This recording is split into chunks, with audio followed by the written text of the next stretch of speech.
I want to start off with a question about the United Kingdom. You are in London at the moment. Have relations between London and Riyadh been damaged as a result of the recent court ruling which banned arms sales to the kingdom? Has it been affected?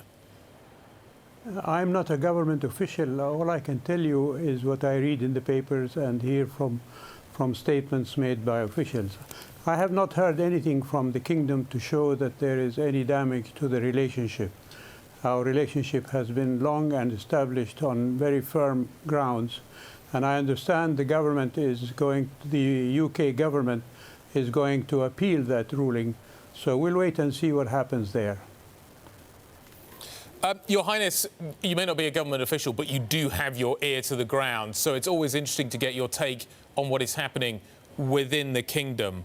The French government, the French president, has dispatched one of the country's top diplomats to Tehran to try and de-escalate the situation that we've seen over the last few days and the last few weeks becoming worse and worse.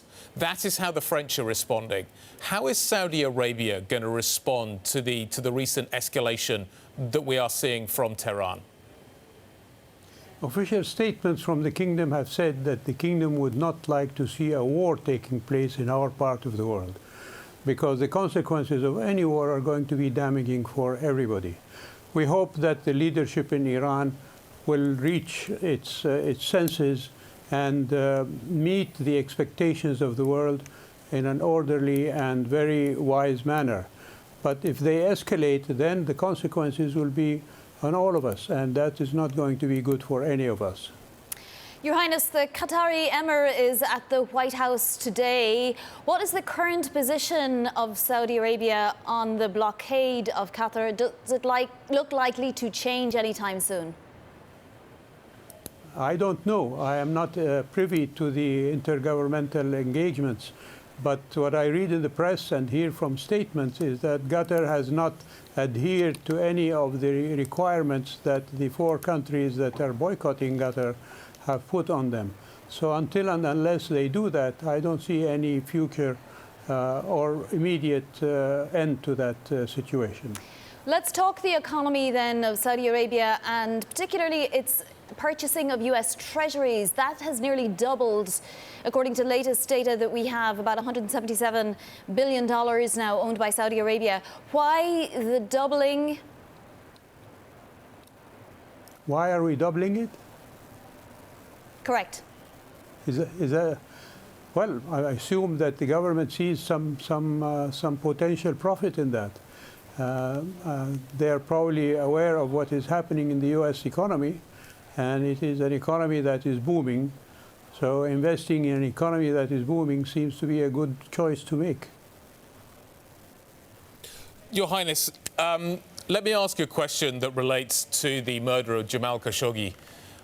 What changes have you seen in Saudi Arabia? What changes have you seen within court that assures the world that something like this will never happen again?